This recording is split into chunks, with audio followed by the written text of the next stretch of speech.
total. Regardez bien, le mal moral n'atteint pas les animaux, parce que les animaux marchent par instinct. Donc le mal moral n'atteint pas les animaux.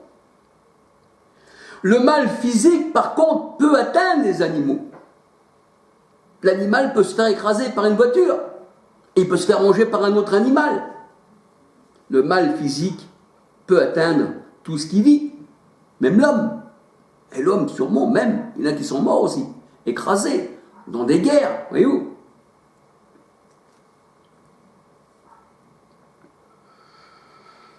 Eh oui. Alors, vous allez me dire, est-ce que cela vient de nos premiers parents, de leur désobéissance? Probablement, sûrement, parce que le sol a été maudit à cause de l'homme. Et le sol maudit à cause de l'homme est devenu une désolation. Et l'homme maudit, comme il n'y a pas de justice, alors tout part à l'injustice. Ah, c'est écrit palais de justice, maison de correction. Alors que ceux qui donnent la justice, c'est eux qui devraient, eh bien, passer en correction. Celui qui est abominable aux yeux de Dieu, c'est lui qui juge une personne pour un pain, alors que lui-même devrait être ôté de la terre. Et c'est ce que le Seigneur dit dans sa parole. Alléluia. Alors c'est vrai que le lion déchire la gazelle, mais cela vient de qui? J'en ai parlé dans mes vidéos. Dans Voix incompréhensible de Dieu. Voix incompréhensible de Dieu, je parle de ceci. Et aussi dans Dieu Tout-Puissant, je parle aussi de cela. Mais aussi dans les démons n'existent pas. Et c'est vrai que le Seigneur, eh bien, il a maudit la terre. Je crois que c'est dans Genèse 3,17, si je ne me trompe, mais je sais que c'est dans Genèse 3. Et des fois, le mal se transforme en bien. Le mal, des fois, se transforme au bien. Imaginez en vous une maladie, mais qui ne vous ferait pas mal. Comment iriez-vous au médecin pour vous soigner? La maladie est lanceur d'alerte. J'ai mal. Et c'est tellement des fois douloureux que la douleur nous pousse à aller au médecin. Ça, c'est la douleur du corps, la douleur dans la chair. Elle nous pousse à aller au médecin, mais un médecin aussi charnel. Un homme de Dieu à son médecin, Christ. C'est lui qui nous guérit. Ça, c'est spirituel, voyez-vous. Mais cette douleur qui est dans l'homme et qui l'avertit, eh bien, qu'il se passe quelque chose dans son corps, le pousse à aller au médecin. La peur. La peur. Si le Seigneur n'aurait pas donné la peur à l'homme, aussi bien qu'à la bête, il n'existerait plus. L'oiseau, on le prendrait, on le ferait cuire à notre guise. Les animaux sauvages, quand ils sauvent à notre approche, parce qu'ils ont peur, on pourrait les prendre et faire ce qu'on voudrait d'eux. La gazelle, si elle n'aurait pas peur du lion, elle se ferait manger par le lion. Quelqu'un qui n'a pas peur, il brave tous les dangers, mais il va à sa mort. Mais tout ça vient de Dieu. Alléluia. Voyons plus loin. Voyons plus loin, alléluia.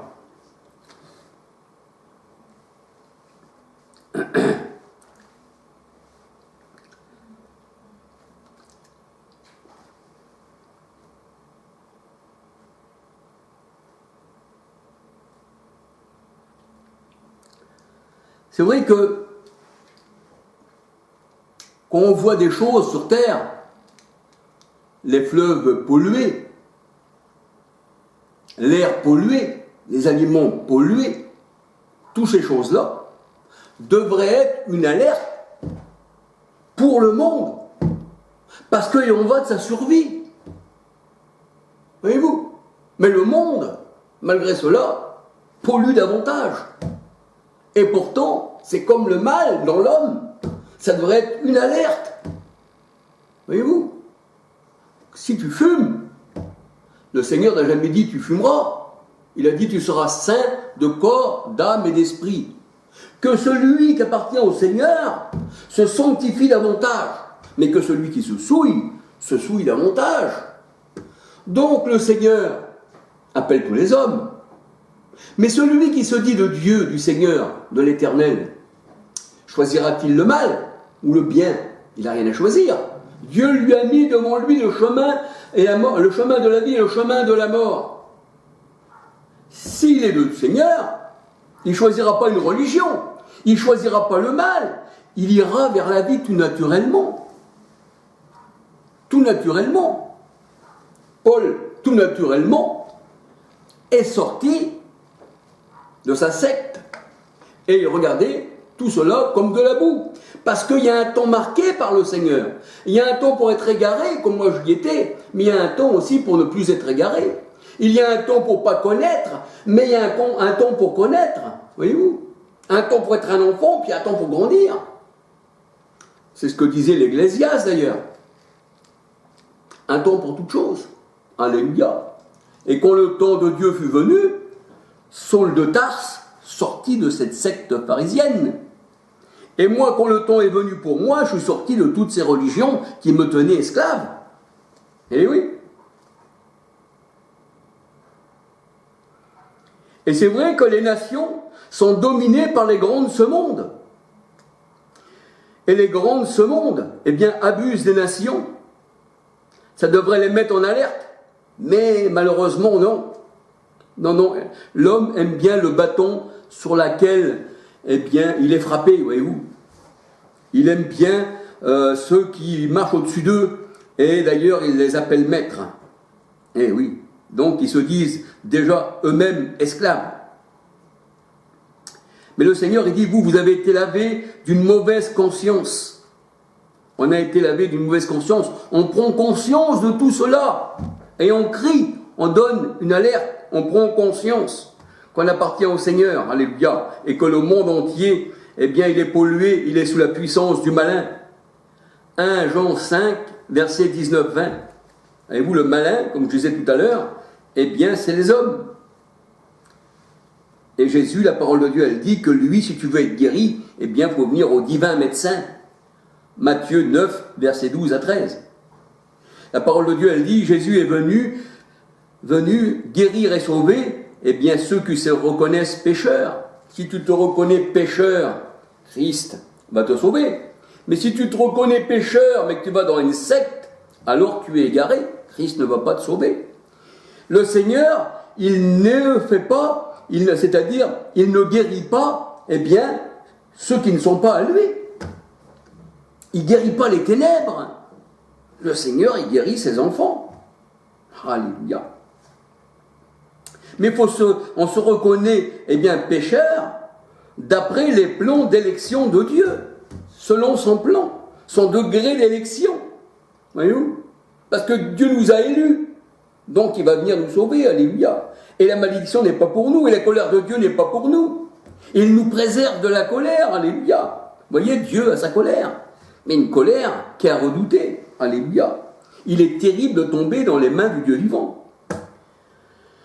Alors c'est vrai que son plan d'élection, Éphésiens 1, verset 4 à 14, Marc 13, verset 20, 2 Timothée 1, verset 9-10.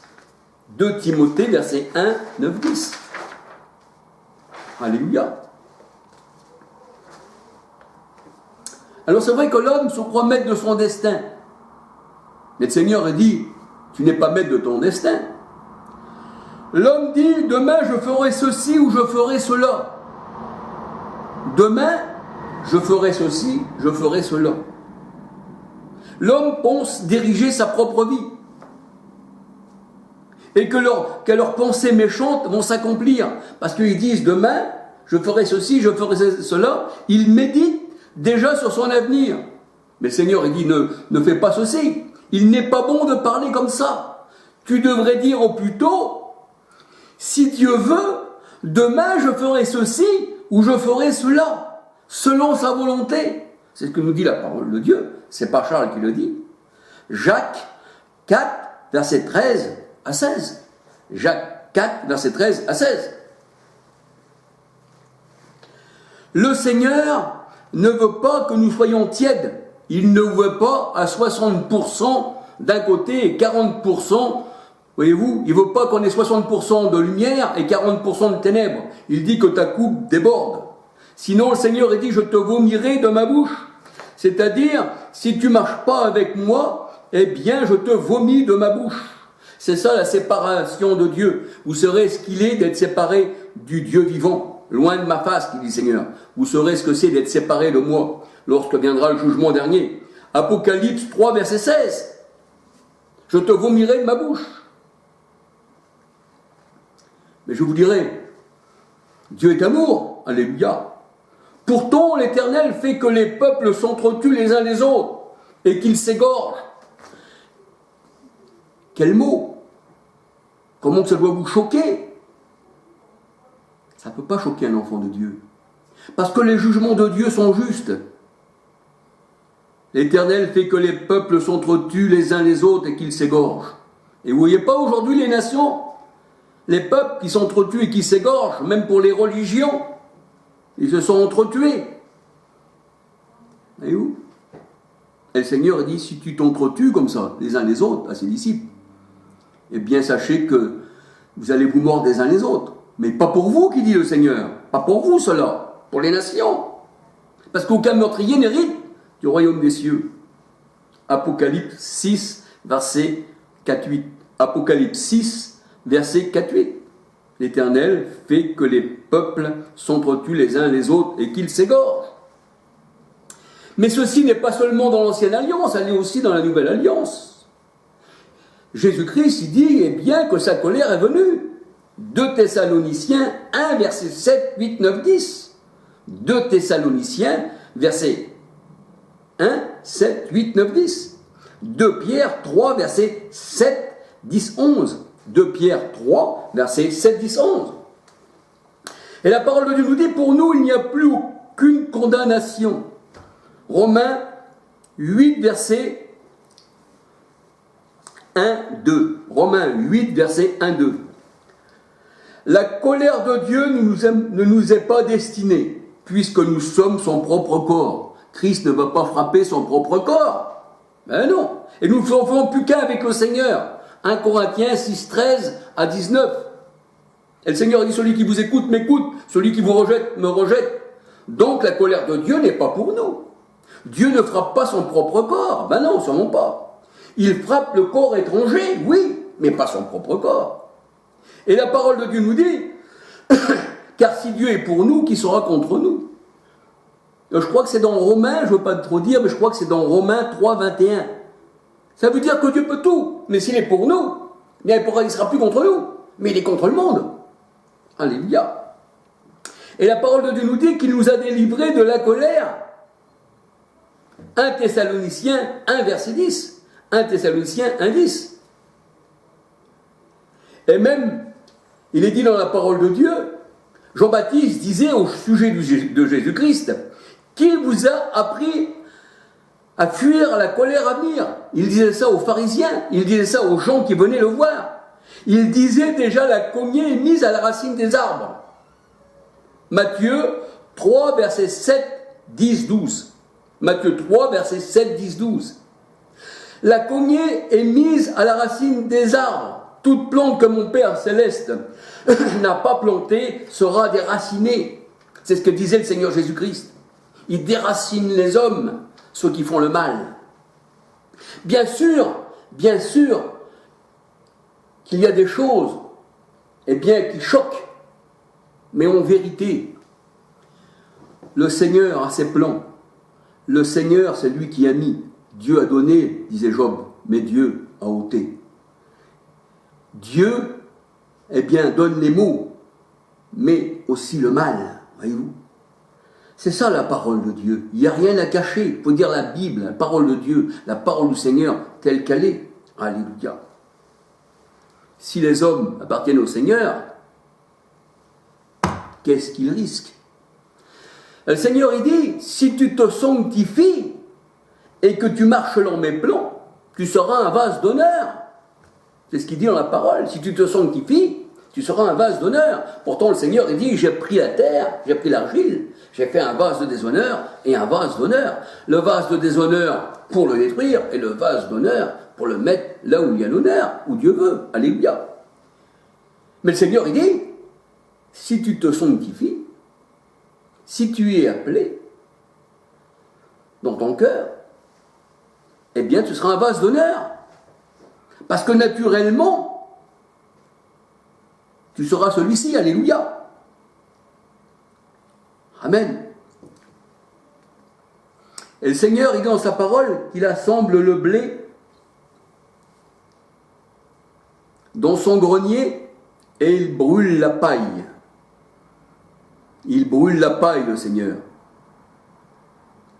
Et la parole de Dieu, elle dit que les hommes se sont cachés devant la colère de l'Éternel. Apocalypse 6, verset 16. La colère de l'homme n'accomplit pas la justice de Dieu. Voyez-vous ? Même si nous, on se met en colère contre n'importe qui, ça n'accomplit pas la justice de Dieu. Parce que la colère, on ne doit pas l'avoir, que le soleil ne se couche pas sur ta colère, dit le Seigneur. Parce que la colère de Dieu, elle accomplit sa justice. Mais moi, si je me mettais en colère contre quelqu'un, je n'accomplirais pas la justice de Dieu. Seul Dieu, eh bien, par sa colère, accomplit sa justice. Jacques 1, verset 20. Jacques 1, verset 20. Alléluia. Seul Jésus combat et juge avec justice, la parole de Dieu nous dit. Apocalypse 19, verset 11 à 21. Apocalypse 19, 11 à 21. Et quand Jésus combat, eh bien, le Seigneur Christ, il dit dans sa parole, eh bien, que ce combat-là, c'est aussi un festin. Un festin. Voyez-vous ? Et pas n'importe quel festin. Ça veut dire que c'est les oiseaux du ciel qui mangent les rois de la terre. Voyez-vous ? Un festin. Eh oui. Et la parole de Dieu, elle dit qu'il verse la coupe de son ardente colère, eh bien, sur les peuples. Dans 1 Samuel, comprenez bien, dans 1 Samuel 15, versets 1 à 35, 1 Samuel 15, versets 1 à 35, l'Éternel avait ordonné à Saül, c'est-à-dire le roi Saül, de vouer par interdit tout ce qui appartenait à Amalek. Il disait à Saül, le roi d'Israël, tu n'épargneras point Amalek, tu le feras mourir. Parce que Amalek avait barré la route, eh bien, au peuple de Dieu. Et le Seigneur a dit, tu le feras mourir. Et regardez bien, tu feras mourir homme, tu feras mourir femme, tu feras mourir enfant et nourrisson, bœuf, brebis, chameau et âne. Mais Saül avait épargné une personne, Agag.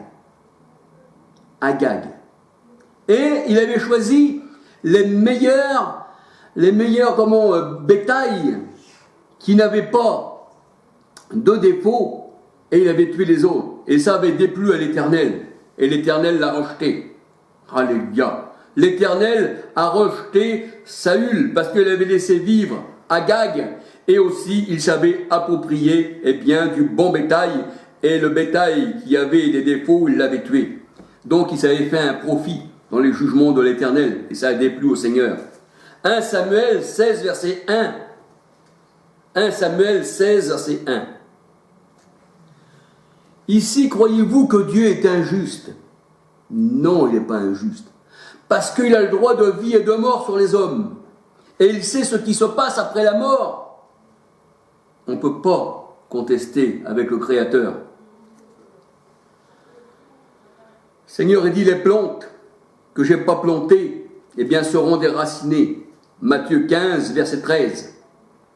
La mauvaise semence qu'il y a dans le champ de Dieu doit être arrachée et brûlée, qui dit le Seigneur. Doit être arrachée et brûlée. La mauvaise semence, eh bien, c'est le serpent, voyez-vous. Matthieu 13, versets 24 à 30, 36 à 43. Matthieu 13, versets 24 à 30, de 30 à 36 à 43. Le jugement de Dieu à propos de ses élus s'est fait dans l'éternité avant la fondation du monde. Il nous a séparés d'avec la mauvaise herbe, C'est-à-dire que le Seigneur, avant la fondation du monde, eh bien, dans l'éternité des temps, il dit, avant que vous soyez nés, avant la fondation du monde, je vous ai choisi. C'est-à-dire que le plan de Dieu s'est fait de toute éternité avant. Et quand Christ est venu, c'est ce que j'ai dit tout à l'heure, et je le répète, quand Christ est venu, eh bien, son jugement est venu quand Christ est venu, alléluia. Il était venu spécialement pour ça, Seigneur. Il était venu pour rassembler en un seul corps ses enfants dispersés. Jean 11, verset 52. Jean 11, verset 52. Éphésiens 1, verset 4 à 13. Éphésiens 1, verset 4 à 13. Et il nous a réunis en un seul corps, en un seul esprit. 1 Corinthiens 6, 13 à 19. 1 Corinthiens 12, 13. Il faut bien comprendre l'amour de Dieu pour sa création et son horreur pour l'abomination de l'homosexualité. Ce qui se fait en ce moment dans les Lévitiques, que les hommes marient les hommes avec les hommes et les femmes avec les femmes, eh bien, avant, les hommes devaient mourir, ainsi que les femmes, s'ils se mariaient ensemble. Sodome et Gomorrhe a été jugé pour cela. Et le Seigneur, il dit, ils doivent mourir, les deux. Lévitique 20, verset 13. Lévitique 20, verset 13. Ils doivent mourir. Et aujourd'hui, il y en a qui les marient. Et c'est même pas dit dans la parole de Dieu qu'un homme mariera une femme. Avec un homme même. Ou deux hommes. Voyez-vous. Et pourtant, ils le font, les gens. Lévitique 20, verset 13. Celui qui faisait l'homosexualité, eh bien, devait mourir.